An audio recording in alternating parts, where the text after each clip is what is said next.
Welcome to Bear Download at ChicagoTribune.com. I'm Rich Campbell along with Dan Wiederer. Wednesday at Halas Hall, the Bears getting ready for Sunday's game at Soldier Field against the Dolphins. And Dan, looking at the Bears defense coming off such a great game, complete game against the Falcons last week, the question is, can they sustain it? We know they can put it together for 60 minutes now.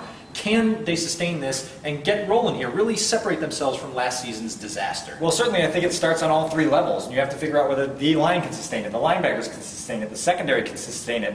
I think what you saw at the end of that Falcons game was a pass rush that was energized, and I think the hope is that that can carry over against a quarterback in Ryan Tannehill who doesn't have great pocket presence, was sacked a league high 58 times a year ago, doesn't exactly extend plays with his legs, and so you can go after him a little bit and turn it loose. If you can start with that push up front, then it makes things a lot easier on those back two units, which also played very well against the Falcons. Yeah, and I think you just have to look at the personnel too. You know, the defensive line of the Bears really took advantage of a banged up Falcons offensive line. So as they transition to a Dolphins team that has protected Ryan Tannehill better. Yeah, can they still win these one-on-one blocks? And I just think that you look at these Bears defensive linemen, starting with this guy like Stephen Paya, playing with a lot of confidence right now, really appreciating what Joe Kim, the martial arts expert, has done for his hand fighting, his ability to get on the edge of blocks, his ability to make offensive linemen uncomfortable with their feet.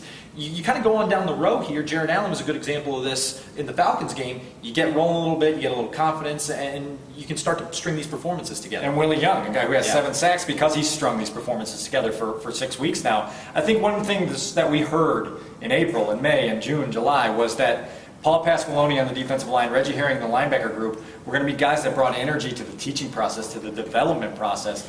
And we saw that in Atlanta, that there were guys in positions to make plays. Younger players like Stephen Paya having a breakout performance. These linebackers, Kasim Green, Daryl Sharpton, Christian Jones, all playing with a certain amount of energy. That's attributable to some of the coaching they got last week. Obviously, you hope that carries over as well. Yeah, but we'll have to see who's even on the field for the Bears. Lance Briggs did not practice today, neither did DJ Williams. Shea McClellan did return. John Bostic was involved in practice. So the personnel carousel keeps shuffling for the Bears, and you just have to kind of see how this sorts out. It's a day-to-day thing here, and Shea McClellan's got that little cast on his hand. He's going to try and practice with that, see how that limits him or helps him be effective. We'll see whether he's ready to go on Sunday. If so, how much? We'll follow it all week here from Halas Hall. For Dan Wiederer, I'm Rich Campbell, and we'll see you next time.